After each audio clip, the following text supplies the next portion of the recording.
হযরত মুসা আলাইহিস সালাতু ওয়াস সালাম তিনার 70,000 উম্মতকে নিয়ে এক মাঠে জামাতবদ্ধ হয়ে জামাতে নামাজ আদায় করলেন। আল্লাহর কাছে হাত তুলে দোয়া করলেন, প্রভু গো,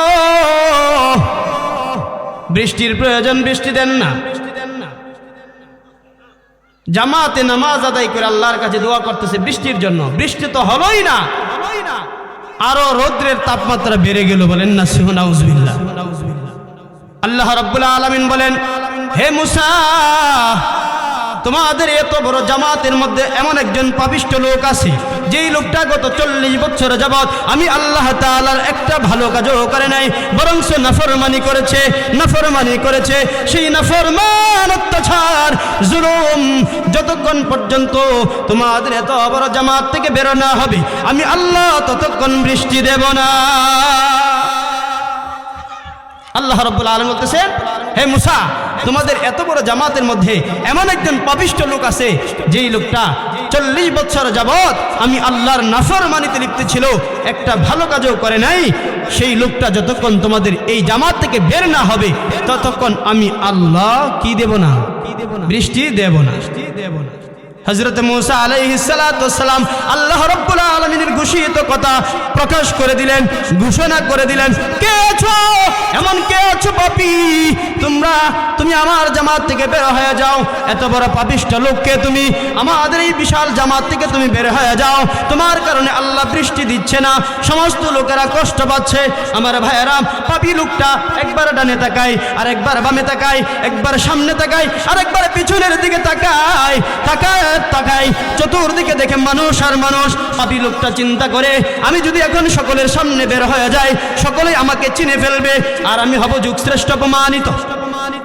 পাপী লোকটা বলতেছে, এত বড় জামাত থেকে যদি আমি বের হয়ে যাই, সকলে আমাকে চিনে ফেলবে, আমি হলাম যুগশ্রেষ্ঠ অপমানিত। সুতরাং এই লোকটা চিন্তা করে কোনো আর লাইন পাইতেছে না, নিজেকে তো ঠিক রাখতে হবে। এত বড় জামাত থেকে কেমনে বের হয়? আবার বের না হলে বৃষ্টিও আল্লাহ দিবে না, মানুষ কষ্ট পাবে। আমার ভাইয়েরা, সেই অপরাধী লোকটা এই কথাগুলো চিন্তা করে করে আল্লাহ রাব্বুল আলামিনের কাছে দুটো হাত উত্তোলন করে বললেন, বাবু গো, গত 40 বছর যাবত আমি নাফরমানি করেছি, তুমি আল্লাহ আমাকে সুযোগ দিয়েছ, ওগো আল্লাহ, আমি বুঝতে পারি নাই, আমি তোমার কাছে তওবা করলাম, আন্তরিক তওবা, তুমি আমার তওবাকে কবুল করে নাও। আমার ভাইয়েরা, পাপী লোকটার আর্তনাদ আল্লাহ রাব্বুল আলামিনের কাছে এমন ভাবে পছন্দ হয়েছে, আল্লাহ রাব্বুল আলামিন তার তওবা কবুল করতে দেরি হয়েছে। আকাশটা কালো হয়ে গেছে, বৃষ্টি পড়তে দেরি করে না। পাপী লোকটা আল্লাহ রাব্বুল আলামিনের কাছে হাত তুলে দোয়া করতেছেন, ওগো আল্লাহ, 40 বছর যাবত নাফরমানি করছি, তুমিই তো আমার সুযোগ দিছো, এখন তোমার কাছে আমি তওবা করতেছি, আর জীবনে করব না গুনাহ, তুমি আমারে মাফ করে দাও। তার তওবাটা আল্লাহর কাছে এত পছন্দ হয়েছে, আল্লাহ তাআলা তওবাটা কবুল করতে দেরি হয়েছে, সাথে সাথে জমিনে বৃষ্টি দিতে দেরি করে নাই। বলেন না সুবহানাল্লাহ। আমার ভাইয়েরা, হযরত মুসা আলাইহিস সালাতু ওয়াস সালাম বললেন, প্রভু গো, এত বড় জামাত থেকে তো কেউ বের হয় নাই, বৃষ্টি হলো কিভাবে? মুসা আলাইহিস সালাতু আল্লাহকে বলতেছে, কেউ তো বের হয় নাই, বৃষ্টি হলো কিভাবে? আপনি তো বলছেন এমন একজন অপরাধী আছে, যে অপরাধী বের না হওয়া পর্যন্ত আমি আল্লাহ বৃষ্টি দেব না। আমার আল্লাহ বলেন, হে মুসা, যে অপরাধী ছিল সে আমি আল্লাহ রাব্বুল আলামিনের কাছে তওবা করেছে, আমি আল্লাহ তার তওবা কবুল করে বৃষ্টি দিয়েছি। সুবহানাল্লাহ। হযরত মুসা আলাইহিস সালাতু ওয়াস সালাম বলতেছেন, হে আল্লাহ, লোকটা কে জানতে চাই। আল্লাহ রাব্বুল আলামিন বলেন, যেই লোকটা 40 বছর যাবত নাফরমানি করেছে, আমি রবের নাশুকরিয়া আদায় করেছে, তখন তো তার কথা আমি কাহারো কাছে প্রকাশ করি নাই। এখন সে তওবা করে, এখন সে আমি আল্লাহর দরবারে তওবা করে সে ভালো হয়ে গেছে। সুতরাং আমি তার তওবা, আমি তার নাম ঘোষণা করতে পারি না, কেননা আমি আল্লাহ আমার বান্দাদেরকে নিষেধ করেছি যে গীবত করা নিষেধ। সুতরাং আমি যখন আমার বান্দা নাফরমানি করে, তখন যেহেতু কারো কাছে প্রকাশ করি নাই, এখন সে তওবা করে পবিত্র হয়ে গেছে, এখনো আমি তার নামটা আমি প্রকাশ করতে চাই না। বলেন না সুবহানাল্লাহ। কেন? আল্লাহ বলেন, আমি আমার বান্দা বান্দীদেরকে নিষেধ করেছি গীবত করতে, আমি আমার বান্দার গীবত করতে পারি না, আল্লাহ তাআলা বৃষ্টি দিলেন। সুবহানাল্লাহ। তাহলে আমরা কি বুঝতে পারলাম যে তওবা এত গুরুত্বপূর্ণ। প্রত্যেকের জীবনে তওবা দরকার আছে না নাই? আমাদের জীবনে গুনাহ আছে না নাই? গুনাহের জন্য আল্লাহর দরবার তওবার দরকার আছে না নাই? তওবা করে যদি আমাদের মৃত্যু হয় আমরা জান্নাতি, বলেন না সুবহানাল্লাহ। বিসমিল্লাহির রহমানির রহিম। ইয়া আইয়ুহাল্লাযীনা আমানু তুবু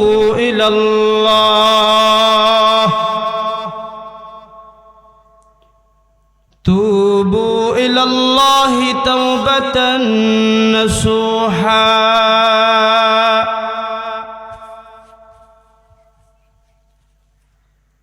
عسى ربكم أن يكفر عنكم سيئاتكم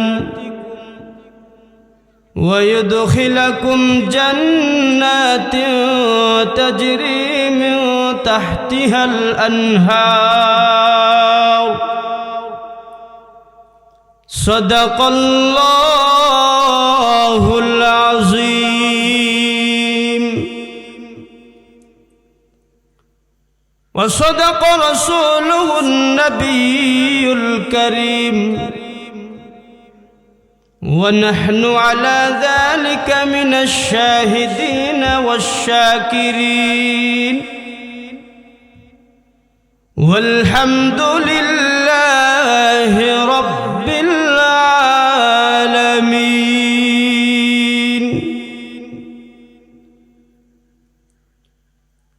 وقال رسول الله صلى الله عليه وسلم عن أنس رضي الله عنه قال قال رسول الله صلى الله عليه وسلم كل بني آدم خطاء وخير الخطائين التوابون. عن عبد الله بن مسعود رضي الله عنه قال قال رسول الله صلى الله عليه وسلم التائب من الذنب كمن لا ذنب له أو كما قال عليه الصلاة والسلام.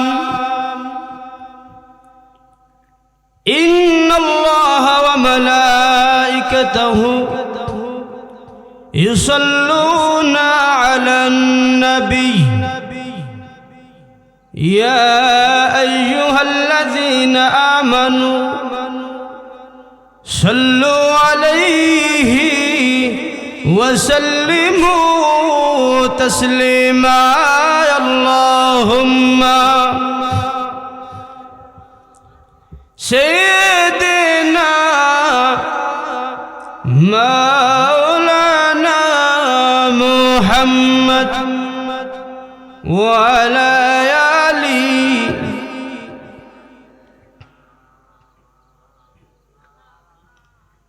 বারি বারি করহরে মন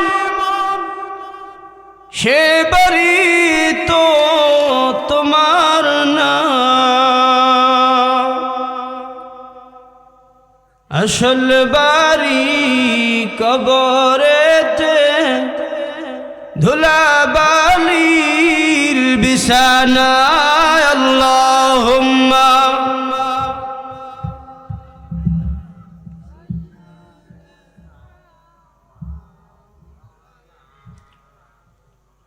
وعلى آل سيدنا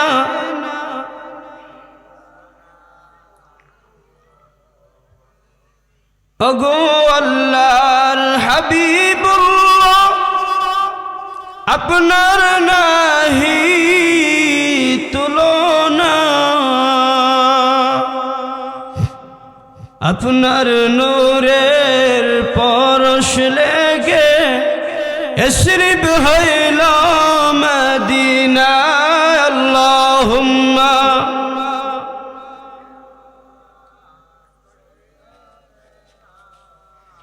মাওলানা মুহাম্মদ ওয়া আলা আলি মাওলানা মুহাম্মদ লা ইলাহা ও লা ইলাহা জোর লা ইলাহা সুবহানাল্লাহ ওয়ালহামদুলিল্লাহ লা ইলাহা ও লা ইলাহা হাসবি রব্বি জাল্লাল্লাহ মা ফি কলবি গায়রুল্লাহ হাসবি রব্বি জাল্লাল্লাহ মা ফি কলবি গায়রুল্লাহ নূর মুহাম্মদ সাল্লাল্লাহু লা ইলাহা ও লা ইলাহা লা ইলাহা ইল্লাল্লাহু মুহাম্মাদুর রাসূলুল্লাহ সাল্লাল্লাহু আলাইহি ওয়াসাল্লাম। আলহামদুলিল্লাহ আল্লাহ জাল্লা শানুহু দরবারে অসংখ্য অগণিত কালিমাতুশ শুকর, যিনি আমাদেরকে পৃথিবীর শ্রেষ্ঠ জান্নাতের বাগানে আমাদেরকে আসার এবং বসার, কোরআন ও হাদিস থেকে কিছু কথা আমাকে বলার এবং আপনাদেরকে শোনার তৌফিক টুকু এনায়েত করেছেন।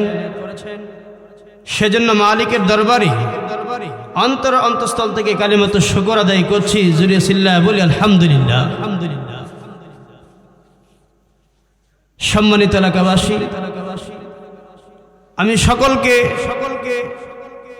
বিনীতভাবে অনুরোধ করব, আমরা যারা এদিক সেদিক ঘোরাফেরা করছি মাহফিলের ফ্যান্ডেলের মেলায় দোকানে, আপনারা কষ্ট করে জান্নাতের বাগান সাজাইছেন, তো আপনারা যদি সময়টুকু এভাবে নষ্ট করে দেন, এটা সৌন্দর্যতা দেখা যায় না। সকলকে খোদার আহ্বান করে বলবো, আমাদের সময়গুলো নষ্ট না করে প্যান্ডেলের ভিতরে চলে আসি। আমাদের মাহফিলে দেশবরণ্য উলামায়ে কেরাম একের পর এক আলোচনা করবেন। হতে পারে আজকের আলোচনা আমাদের নাজাতের উসিলা হতে পারে। কি বলেন? কার কথায় কার কোন আমলের কারণে আল্লাহ তাআলা কবুল করে নেন বলা যায় না। সেজন্য বাৎসরিক একটি মাহফিল আপনারা আয়োজন করেছেন। আমরা এদিক সেদিক সময়টুকু নষ্ট না করে প্যান্ডেলের ভিতরে সকলেই চলে আসি। আমি আপনাদের খেদমতে মহা আল কোরআন থেকে একটা আয়াত কারিমা তেলাওয়াত করেছি। রাসূল করিম সাল্লাল্লাহু আলাইহি সাল্লামের অসংখ্য অগণিত হাদিসের ভান্ডার থেকে দুটুকরা হাদিস পাঠ করেছি। আয়াত ও হাদিস সামনে রেখে কিছু কথা আমাকে বলার এবং আপনাদেরকে আমলের নিয়তে শোনার তৌফিক দান করেন, বলেন আমিন। আল্লাহ রাব্বুল আলামিন কালামে পাকে ঘোষণা করেন, লাইন শাকারতুম লাযীদান্নাকুম ওয়া লাইন কাফারতুম ইন্না আযাবি লাশাদীদ। যে আমার নিয়ামত পাইয়া নিয়ামতের শুকর আদায় করবে, আল্লাহ রাব্বুল আলামিন বলেন লাযীদান্নাকুম, আমি আমার ওই সমস্ত বান্দা বান্দির নিয়ামত বৃদ্ধি করে দিব। বলেন সুবহানাল্লাহ। আর যারা আমি আল্লাহ রাব্বুল আলামিনের নিয়ামতের মধ্যে ডুবন্ত অথচ আল্লাহকে স্মরণ করেন, শুকর আদায় করতে চায় না, খাবার খাবে বিসমিল্লাহটা বলতেও স্মরণ থাকে না, অনেক দিক দিয়া আল্লাহর নাশুকরিয়া আদায় করি, তাদের সম্পর্কে আল্লাহ রাব্বুল আলামিন বলেন ওয়ালা ইন কাফারতুম, যারা আমি আল্লাহ রাব্বুল আলামিনের নিয়ামতের নাশুকরিয়া আদায় করবে, আল্লাহ বলেন ইন্না আযাবি লাশাদীদ, আমি তাদের থেকে আমার নিয়ামত ছিনিয়ে নিব। বলেন নাউযুবিল্লাহ। কত বড় কঠিন কথা। আল্লাহ রাব্বুল আলামিন আমাদেরকে সুস্থ রেখেছেন, ভালো রেখেছেন, মাহফিলে আসার মতো শক্তি দিয়েছেন, উলামায়ে কেরামের জবান থেকে জান্নাতে যাওয়ার যোগ্য যোগ্য কথা শুনবার তৌফিক দিয়েছেন। বলি না একবার শুকরিয়া আলহামদুলিল্লাহ। আমার ভাইরা, তেলাওয়াতকৃত আয়াত আল্লাহ রাব্বুল আলামিন বলেন ইয়া আইয়ুহাল্লাযীনা আমানু তুবু ইলাল্লাহি তাওবাতান নাসুহা আসা রাব্বুকুম আন ইউকাফফিরা আনকুম সাইয়্যাতিকুম ওয়া ইউদখিলাকুম জান্নাতিন তাজরি মিন তাহতিহাল আনহার।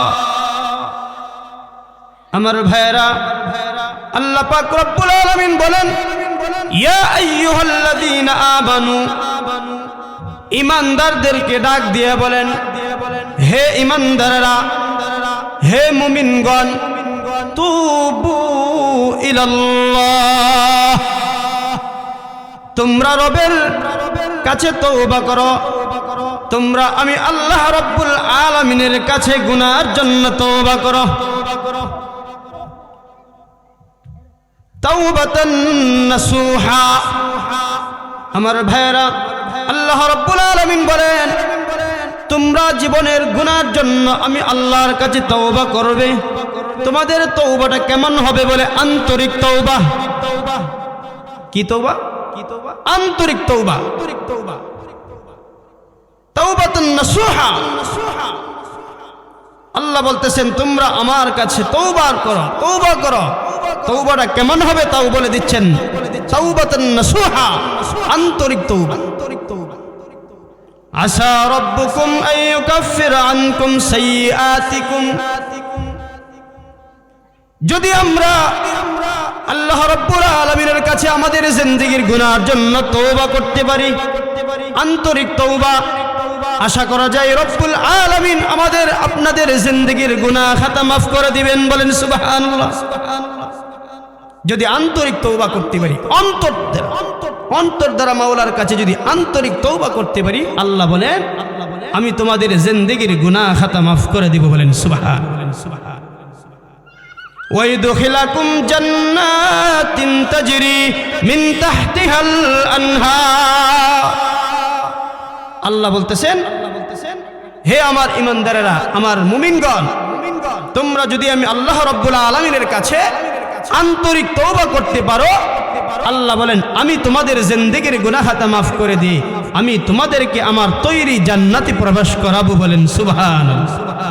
শুধু তাই নয়, ওয়া ইদখিলাকুম জান্নাতিন তাজরি মিন তাহতিহাল আনহার।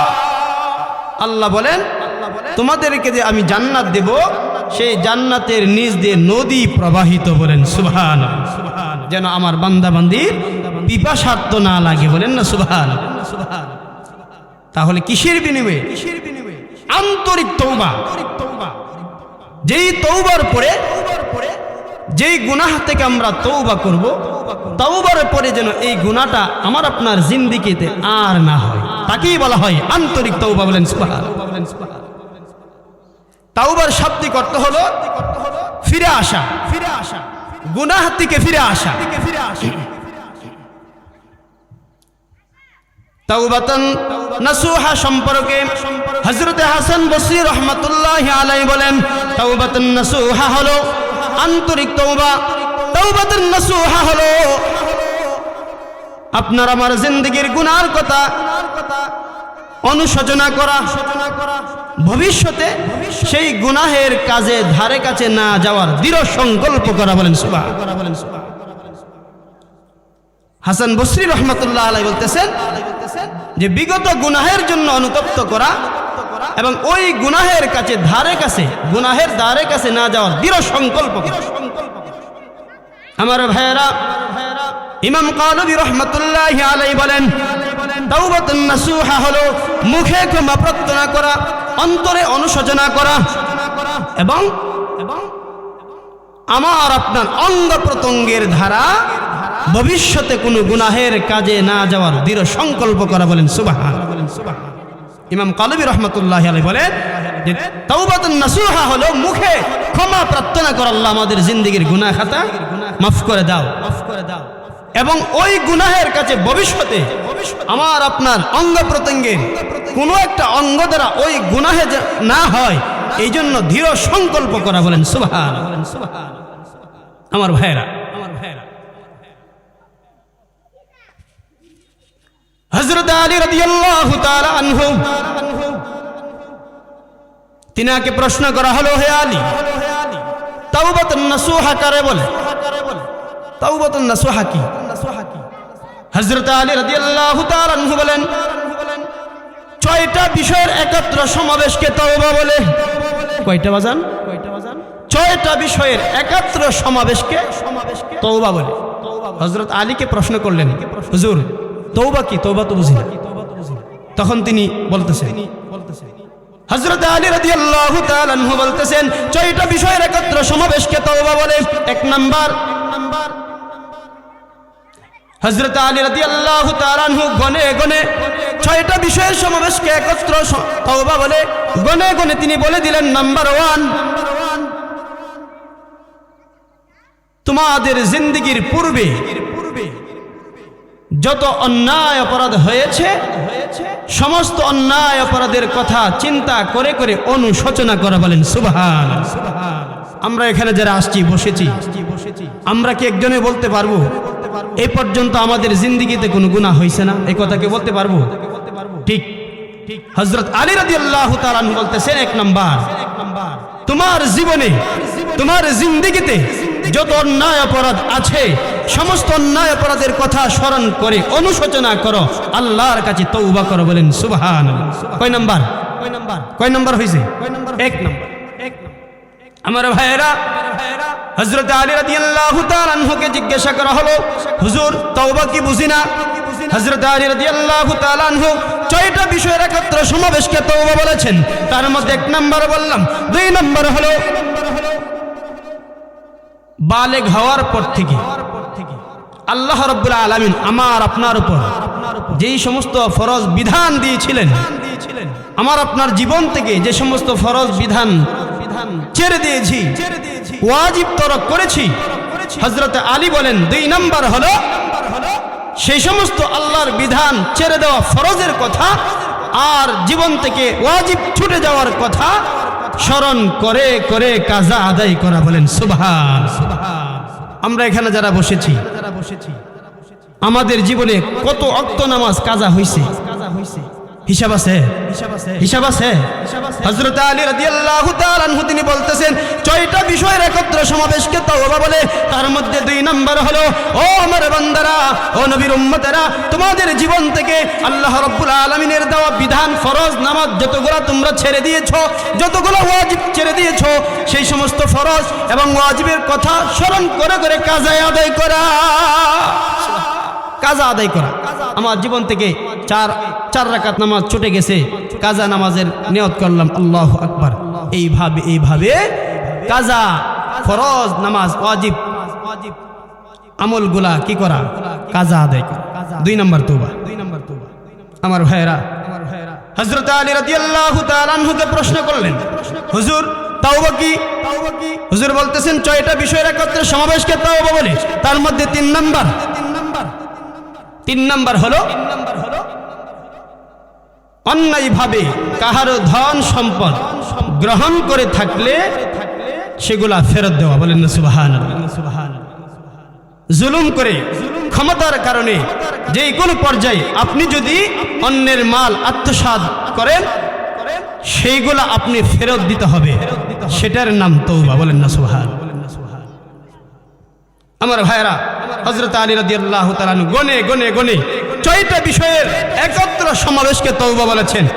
গেছে 3 নাম্বার, এবার 4 নাম্বার। হযরত আলী রাদিয়াল্লাহু তাআলা আনহু বলতেছেন, এই সমস্ত গুনাহের কাজে ভবিষ্যতে তুমি যেন না যেতে পারো, তুমি যেন না যাও, সেজন্য পাকাপোক্ত ইচ্ছা করো। বলেন না সুবহান। পেছনে যে সমস্ত গুনাহ হয়েছে ওই সমস্ত গুনার দিকে যেন তুমি আর জীবনে দাবিত না হও, সেজন্য পাকাপোক্ত ইচ্ছা করো। বলেন সুবহান। 4 নাম্বার। আমার ভাইরা, হযরত আলী রাদিয়াল্লাহু তাআলা আনহু 6টা বিষয়ের একত্র সমাবেশকে তওবা বলেছেন। তার মধ্যে 1 নাম্বার হলো, তুমি যেরকম ভাবে আল্লাহ রাব্বুল আলামিনের নাফরমানিতে লিপ্ত ছিলে, এখন বিপরীত আল্লাহর আনুগত্য করতে দেখা। সুবহানাল্লাহ। আমরা আল্লাহ তাআলার নাফরমানিতে লিপ্ত ছিলাম, যদি আন্তরিক তওবা দাবি করি, স্বীকার করি, তাহলে বলতেছেন যেমনই ভাবে আল্লাহর বিধিবিধান লঙ্ঘন করেছি, নাফরমানিতে লিপ্ত ছিলাম, এখন বিপরীত আল্লাহর আনুগত্য করতে দেখা। বলেন না সুবহানাল্লাহ। মানে আমল করা। আগে করি নাই, ভুল করেছি, অন্যায় করেছি, সেজন্য অনুতপ্ত হওয়া, আল্লাহর কাছে তওবা করা, বাকি জীবন আল্লাহর কাছে আমার জীবনটা দিয়ে দেওয়া। বলেন না সুবহানাল্লাহ। 6টা বিষয়ের একত্র সমাবেশকে হযরত আলী রাদিয়াল্লাহু তাআলা আনহু তওবা ঘোষণা দিয়েছে। আমার ভাইয়েরা, আপনারা সকলে জানেন হযরত মুসা আলাইহিস সালাতু ওয়াস সালামের জামানায় দুর্ভিক্ষ দেখা দিয়েছিল, বৃষ্টি হচ্ছিল না। কওমের লোকেরা হযরত মুসা আলাইহিস সালাতু ওয়াস সালামের কাছে এসে আরজি করলেন, দরখাস্ত পেশ করলেন, হুজুর বৃষ্টি হচ্ছে না, কওমের লোকেরা কষ্ট পাচ্ছে। তখন হযরত মুসা আলাইহিস সালাতু ওয়াস সালাম তিনার 70,000 উম্মতকে নিয়ে এক মাঠে জামাতবদ্ধ হয়ে জামাতে নামাজ আদায় করলেন, আল্লাহর কাছে হাত তুলে দোয়া করলেন, প্রভু গো, বৃষ্টির প্রয়োজন, বৃষ্টি দেন না। জামাতে নামাজ আদায় করে আল্লাহর কাছে দোয়া করতেছে বৃষ্টির জন্য, বৃষ্টি তো হলোই না, আরো রৌদ্রের তাপমাত্রা বেড়ে গেল। বলেন না নাউজুবিল্লাহ। আল্লাহ রাব্বুল আলামিন বলেন, হে মুসা, তোমাদের এত বড় জামাতের মধ্যে এমন একজন পাপিষ্ঠ লোক আছে, যেই লোকটা গত 40 বছর যাবৎ আমি আল্লাহ তাআলার একটা ভালো কাজও করে নাই, বরং সে নাফরমানি করেছে। সেই নাফরমান, অত্যাচার, জুলুম যতক্ষণ পর্যন্ত তোমাদের এত বড় জামাত থেকে বের না হবে, আমি আল্লাহ ততক্ষণ বৃষ্টি দেব না। আল্লাহ রাব্বুল আলামিন বলতেছেন, হে মুসা, তোমাদের এত বড় জামাতের মধ্যে এমন একজন পাপিষ্ঠ লোক আছে, যেই লোকটা 40 বছর যাবৎ আমি আল্লাহর নাফরমানিতে লিপ্ত ছিল, একটা ভালো কাজও করে নাই। সেই লোকটা যতক্ষণ তোমাদের এই জামাত থেকে বের না হবে, ততক্ষণ আমি আল্লাহ কি দেব না? বৃষ্টি দেব না। হযরত মুসা আলাইহিস সালাতু ওয়াস সালাম আল্লাহ রাব্বুল আলামিনের ঘোষিত কথা প্রকাশ করে দিলেন, ঘোষণা করে দিলেন, কে আছো, এমন কে আছো পাপী, তুমি আমার জামাত থেকে বের হয়ে যাও। এত বড় পাপিষ্ঠ লোককে তুমি, আমাদের এই বিশাল জামাত থেকে তুমি বের হয়ে যাও। তোমার কারণে আল্লাহ বৃষ্টি দিচ্ছে না, সমস্ত লোকেরা কষ্ট পাচ্ছে। আমার ভাইয়েরা, পাপী লোকটা একবার ডানে তাকায়, আর একবার বামে তাকায়, একবার সামনে তাকায়, আর একবার পিছনের দিকে তাকায়, চতুর্দিকে দেখে মানুষ আর মানুষ। পাপী লোকটা চিন্তা করে, আমি যদি এখন সকলের সামনে বের হয়ে যাই, সকলেই আমাকে চিনে ফেলবে, আর আমি হব যুগশ্রেষ্ঠ অপমানিত। পাপী লোকটা বলতেছে, এত বড় জামাত থেকে যদি আমি বের হয়ে যাই, সকলে আমাকে চিনে ফেলবে, আমি হলাম যুগশ্রেষ্ঠ অপমানিত। সুতরাং এই লোকটা চিন্তা করে কোনো আর লাইন পাইতেছে না, নিজেকে তো ঠিক রাখতে হবে। এত বড় জামাত থেকে কেমনে বের হয়, আবার বের না হলে বৃষ্টিও আল্লাহ দিবে না, মানুষ কষ্ট পাবে।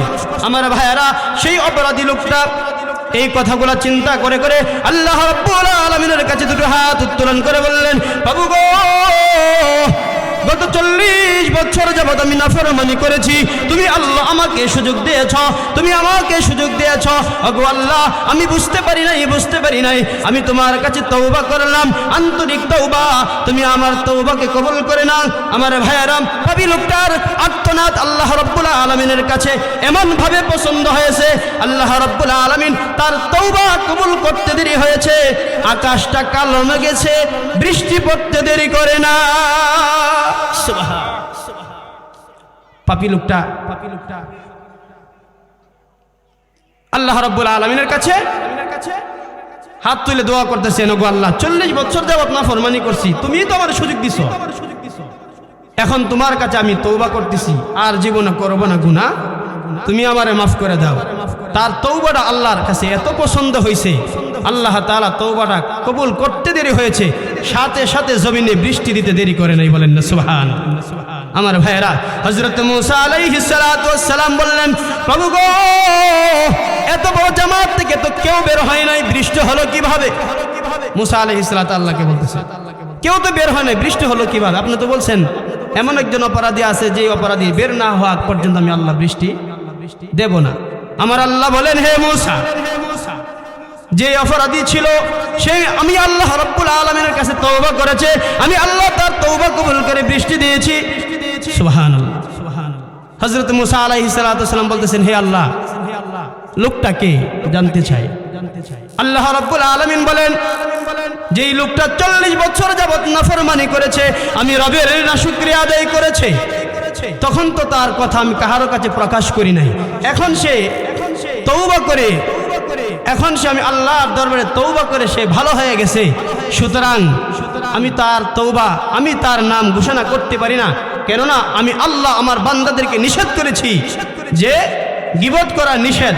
সুতরাং আমি যখন আমার বান্দা নাফরমানি করে, তখন যেহেতু কারো কাছে প্রকাশ করি নাই, এখন সে তওবা করে পবিত্র হয়ে গেছে, এখনো আমি তার নামটা আমি প্রকাশ করতে চাই না। বলেন না সুবহানাল্লাহ। কেন? আল্লাহ বলেন, আমি আমার বান্দা বান্দীদেরকে নিষেধ করেছি গীবত করতে, আমি আমার বান্দার গীবত করতে পারি না। আল্লাহ তাআলা বৃষ্টি দিলেন। সুবহানাল্লাহ। তাহলে আমরা কি বুঝতে পারলাম? যে তওবা এত গুরুত্বপূর্ণ। প্রত্যেকের জীবনে তওবা দরকার আছে না নাই? আমাদের জীবনে গুনাহ আছে না নাই? গুনাহের জন্য আল্লাহর দরবারে তওবার দরকার আছে না নাই? তওবা করে যদি আমাদের মৃত্যু হয়, আমরা জান্নাতি। বলেন না সুবহানাল্লাহ। আমার ভাইয়েরা, আল্লাহ রাসূল সাল্লাল্লাহু আলাইহি সাল্লাম বলেছেন, আত-তাইবু মিনাজ যামবি কামাল্লা যামবালা। রাসূল বলেছেন, প্রত্যেকটা আদম সন্তানই অপরাধী, আর উত্তম অপরাধী হলো তারাই যারা তওবা করে। বলেন না সুবহানাল্লাহ। আমার ভাইয়েরা, আল্লাহর রাসূল সাল্লাল্লাহু আলাইহি সাল্লামের একজন সাহাবী হযরত হারিস ইবনে সুয়াইদ, তিনি বলতেছেন আমাকে হযরত আব্দুল্লাহ ইবনে মাসউদ রাদিয়াল্লাহু তাআলা আনহু দুইটা কথা বলেছেন। কয়টা কথা? হযরত আব্দুল্লাহ ইবনে মাসউদ রাদিয়াল্লাহু তাআলা আনহু দুইটা কথা বলেছেন, একটা হলো রাসূলের পক্ষ থেকে, আর একটা হলো নিজের পক্ষ থেকে। আল্লাহ রাসূলের সাহাবী বলতেছেন, আব্দুল্লাহ ইবনে মাসউদ আমাকে দুইটা কথা বলেছেন, একটা রাসূলের পক্ষ থেকে আর একটা নিজের পক্ষ থেকে। বলতেছেন যে মুমিন ব্যক্তিরা, আল্লাহ রাব্বুল আলামিনের মুমিন যারা, তাদের গুনাহকে তারা এমন মনে করে যে কোনো একটা পাহাড়ের নিচে বসা, আর সেই পাহাড়টা তার উপর ভেঙে পড়বে। বলেন না সুবহানাল্লাহ। মুমিন যারা, মুমিন তারা তাদের জীবনের গুনাহকে এমন মনে করে যে আমরা কোনো একটা পাহাড়ের নিচে বসা, আর সেই পাহাড়টা আমাদের উপর ভেঙে পড়বে, এমন আশঙ্কা মনে করে। আর ফাজের ব্যক্তি যারা 24 ঘন্টায় আল্লাহর নাফরমানিতে লিপ্ত, গুনাহের মধ্যে লিপ্ত, তারা তাদের গুনাহকে মনে করে নাকের ডাগায় মশা বসলে হাত দ্বারা তাড়িয়ে দেওয়া যেরকম সহজ, এমন সহজ মনে করে। বলেন না নাউজুবিল্লাহ। যারা ফাজের, যারা অহরহ গুনাহ করে, যারা গুনাহের মধ্যে লিপ্ত থাকে, তারা কোনোদিন গুনাহকে গুনাহ মনে করে না। কেমন মনে করে? নাকে মশা বসছে, হাত দ্বারা তারা দিলেন, যেমন কষ্ট হলো না, গুনাহটাকে এমন সহজ মনে করে। বলেন না নাউজুবিল্লাহ। আমার ভাইয়েরা, হযরত আব্দুল্লাহ ইবনে মাসউদ রাদিয়াল্লাহু তাআলা আনহু বলতেছেন, আল্লাহর রাসূল সাল্লাল্লাহু আলাইহি ওয়াসাল্লামের জবান থেকে আমি শুনেছি, আল্লাহ রাসূলের জবান থেকে আমি শুনেছি, আল্লাহ তাআলা মুমিন ব্যক্তি তওবা ওই ব্যক্তির চাইতে বেশি খুশি হন। মনোযোগ। আল্লাহ বলতেছেন, আমি আমার মুমিন বান্দা বান্দির তওবা ওই ব্যক্তির চাইতে বেশি খুশি হয়। মানুষ মরুভূমিতে গেছে, কোথায় গেছে? একজন বিপদগ্রস্ত মানুষ মরুভূমিতে গেছে, তার সাথে ছিল বাহন। কি ছিল? বাহন। বাহনের উপর ছিল খাদ্য জাতীয় কিছু বস্তু। এই সমস্ত জিনিসগুলা নিয়ে বিপদগ্রস্ত ব্যক্তিরা মরুভূমিতে যখন গেলেন, যাইয়া জমিনে মাথা রেখে, রানের উপর মাথাটা রেখে একটু ঘুমায়া গেলেন। আমার ভাইয়েরা, ঘুমিয়ে যাওয়ার পরে তার যে বাহন ছিল, বাহনের উপর খাদ্য জাতীয় কিছু বস্তু ছিল, হারায় গেছে। ঘুম থেকে জাগ্রত হয়ে দেখে বাহন নাই, বাহনের উপর খাদ্য জাতীয় কিছু বস্তু ছিল, তাও নাই। আমার ভাইয়েরা, সাথে সাথে লোকটা উঠে দৌড়ায়া বাহনের পেছনে ছুটতে লাগলো আর বিছাইতে লাগলো। ফায়না ফায়না, পরিশ্রম, ক্লান্ত, পানির তৃষ্ণার্ত লেগে গেছে, অক্লান্ত পরিশ্রম করতেছে, বাহন আর খুঁজে পায় না। বাহনের উপর যে খাদ্য জাতীয় কিছু বস্তু ছিল তাও পায় না। পেরেশান আর পেরেশানের মধ্যে লিপ্ত। আমার ভাইয়ারা, সেই মরুভূমির লোকটা, বিপদগ্রস্ত লোকটা বলতেছে, আর আর সহ্য হচ্ছে না, আর সহ্য হচ্ছে না, এবার আমি আমার আগের পূর্বের জায়গায় চলে যাই, যাইয়া ওই জায়গায় রানের উপর মাথাটা রেখে আমি ঘুমিয়ে যাব। এমন ঘুম ঘুমাবো যেন সেই ঘুমের মধ্যে আমার মৃত্যু হয়ে যায়। আমার ভাইয়ারা, সেখানে যাওয়ার পরে ঘুমায়া গেলেন। ঘুমায়া যাওয়ার পরে কিছুক্ষণ পর আবার জাগ্রত হলো। জাগ্রত হয়ে দেখে বিপদগ্রস্ত মরুভূমিতে লোকটা জাগ্রত হয়ে দেখে তার পাশে হারিয়ে যাওয়া বাহন আর খাদ্য জাতীয় বস্তু সহ হাজির। সুবহান। বিছাইতে বিছাইতে বিছাইতে বিছাইতে ক্লান্ত হয়ে গেছে। পরিশেষে বলতেছে, আমি আমার আগের জায়গায় চলে যাই, এমন ঘুম ঘুমাবো যেই ঘুমে যেন আমার মৃত্যু হয়। ঘুম থেকে জাগ্রত হয়ে দেখে বাহন আর খাদ্য জাতীয় বস্তু তিনার পাশে। আমার ভাইয়ারা, এত ক্লান্ত পরিশ্রমের পরে যদি ঘুম থেকে উঠে দেখে হারানো বস্তুটা পায়া লাইছে, ওই ব্যক্তি যেমন খুশি হয়, আল্লাহ বলেন তার চাইতে বেশি আমি খুশি হই। আমার বান্দা বান্দিরা যখন আমি আল্লাহর কাছে তওবা করি, তার চেয়ে বেশি খুশি হয়। বলেন না সুবহান। আন্তরিক তওবা যদি আমার বান্দা বান্দিরা করে, আল্লাহ বলেন ওই ব্যক্তির চাইতেও মরুভূমিতে বিপদগ্রস্ত হয়ে ক্লান্ত হয়ে হারানো বস্তুটা খুঁজে পাওয়ার পরে যেমন খুশি লাগে, এর চাইতে বেশি আমার কাছে খুশি লাগে আমার বান্দা বান্দিরা যখন দুটা হাত উত্তোলন করে আমি মাওলার কাছে তাওবা করে না। বলেন না সুবহান। তাহলে তাওবার গুরুত্ব আছে না নাই? আল্লাহু আকবার। আল্লাহ রাব্বুল আলামিন, কুল ইয়া ইবাদিয়াল্লাযীনা আসরাফু আলা আনফুসিহিম লা তাকনাতু মির রাহমাতিল্লাহ ইন্নাল্লাহা ইয়াগফিরুয যুনুবা জামিআ ইন্নাহু হুয়াল গফুরুর রহিম। আমার ভাইরা, আল্লাহ পাক রব্বুল আলামিন বলতেছেন, ওগো নবীজি, আপনি আপনার উম্মতদেরকে জানায়া দেন, আপনার কোন উম্মত যখন গুনাহ করতে করতে নিজের নফসের উপর জুলুম করেছে, গুনাহ করতে করতে নিজের নফসটাকে শেষ করে দিয়েছে, তারপরেও যেন আপনার কোন একটা উম্মত আমি আল্লাহর রহমত থেকে নৈরাশ না হয়ে যায়। আল্লাহ বলেন, লা তাকনাতু মির রাহমাতিল্লাহ।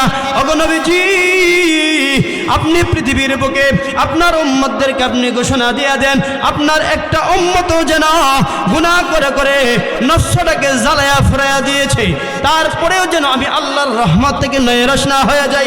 আল্লাহু আকবার। আল্লাহ বলেন, ইন্নাল্লাহা ইয়াগফিরুয যুনুবা জামিআ ইন্নাহু হুয়াল গফুরুর রহিম। আল্লাহ পাক বলেন, আমার বান্দারা যখন আমি আল্লাহ রাব্বুল আলামিনের কাছে তওবা করবে, আমি তার জিন্দেগির গুনাহ খাতা মাফ করে দেব। শুধু তাই নয়, আমি রহমান, আমি রহিম, আমি রহমান নামের খাতিরে, আমি রহিম নামের খাতিরে আমি আমার বান্দা বান্দির জিন্দেগির সমস্ত গুনাহ খাতা মাফ করে দেব। সুবহান। এরপরও আমার রহমত থেকে নৈরাশ হওয়া যাবে না। আল্লাহ তাআলা আমাদের সকলকে কথাগুলোর উপর আমল করার তৌফিক দান করেন। বলেন আমিন।